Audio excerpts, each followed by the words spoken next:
तो पाकिस्तान को समझे में नहीं आ रहा, उसका बाप है यहाँ इंडियन नेवी। 1971 में औकात पता चल गया था पाकिस्तान वालों का।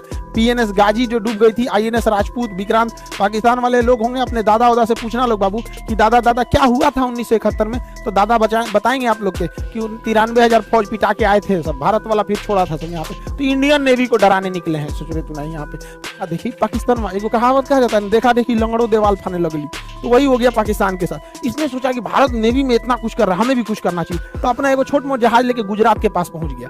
हालांकि वो गुजरात तक से लगभग 200 नॉटिकल मील तक था, लेकिन 200 नॉटिकल मील के आगे भी हाई सी कहलाता है। इस उसमें पाकिस्तान इधर आया क्यों, तो अपना छोटा सा एगो जहाज लेके आया था, आलमगीर लाया था, लगभग फ्रीगेट के साइज का था। देखिए नेवी में जहाजों के साइज के हिसाब से उनकी कैटेगरी होती है। छोटा जहाज रहेगा सबसे छोटा तो उसको कॉर्बेट बोलते हैं, कॉर्बेट से बड़ा रहता है तो फ्रीगेट बोलते हैं, फ्रीगेट से बड़ा रहेगा तो डिस्ट्रॉयर बोलते हैं, और डिस्ट्रॉयर से बड़ा हो जाएगा तो विमान वाहक पोत। तो अलग अलग साइज के, तो ये छोट साइज का था, ये फ्रीगेट साइज का नाम था इसका पीएनएस आलमगीर। इसको पता नहीं कि बाप को डुबाए थे हम लोग पीएनएस गाजी को, एक हफ्ता, लेकिन इसको नहीं पता। और इसको जब जैसे ये यहाँ आया तो यहाँ महाराष्ट्र के पास एक जहाज उड़ रहा था जिसका नाम था डोर्नियर, ये कोस्ट गार्ड का जहाज था। ये देख लिया, जैसे देख लिया डोर्नियर जहाज तो दौड़ा दिया इसको। ये पहले ही खबर कर दिया इंडियन नेवी को कि एगो चट्टा घुसा, और दौड़ा के गरियाने लगा, रे चट्टा भाग यहाँ से, पूरा का पूरा उसके ऊपर ही मडरिया रहने लगा।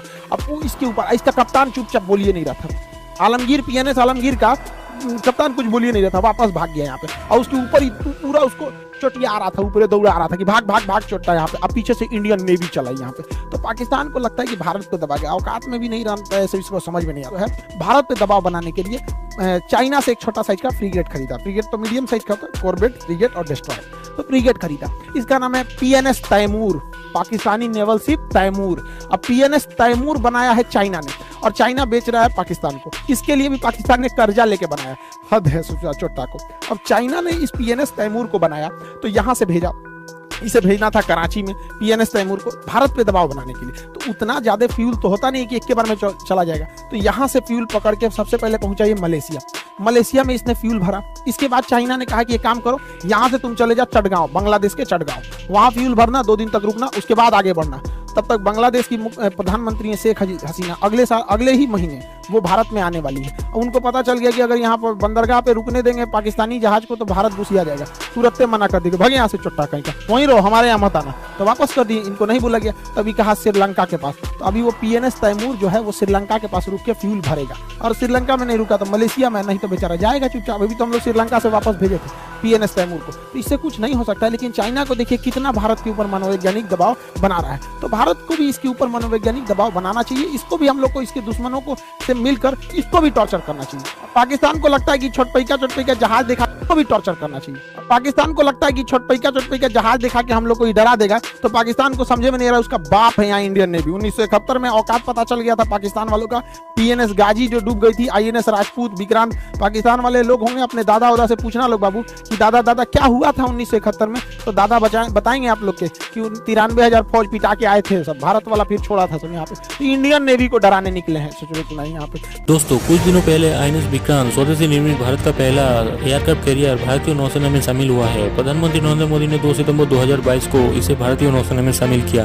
और अब आईएनएस विक्रांत के बाद बारी है आईएनएस तारागिरी की। आईएनएस तारागिरी भारत का 5वां स्टेल्थ गाइडेड मिसाइल फ्रिगेट है। फ्रिगेट वो वारशिप होता है जो कि आईएनएस विक्रांत जैसे बड़े एयरक्राफ्ट कैरियर की सुरक्षा प्रदान करता है उसके आसपास रहकर। आईएनएस तारागिरी को प्रोजेक्ट 17A के तहत भारतीय नौसेना के लिए इंडिजीनियसली बनाया गया है।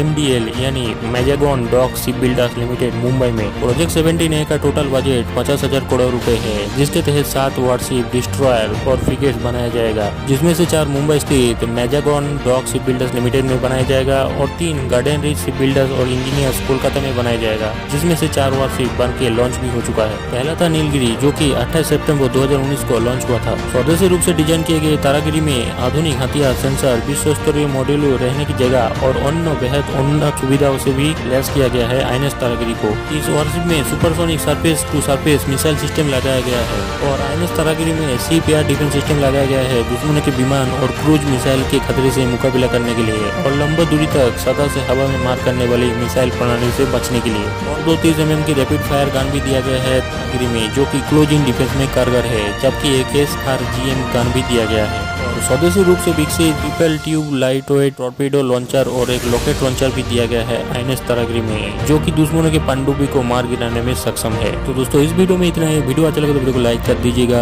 चैनल को सब्सक्राइब कीजिए ऐसे ही और वीडियो देखने के लिए। जय हिंद, वंदे मातरम।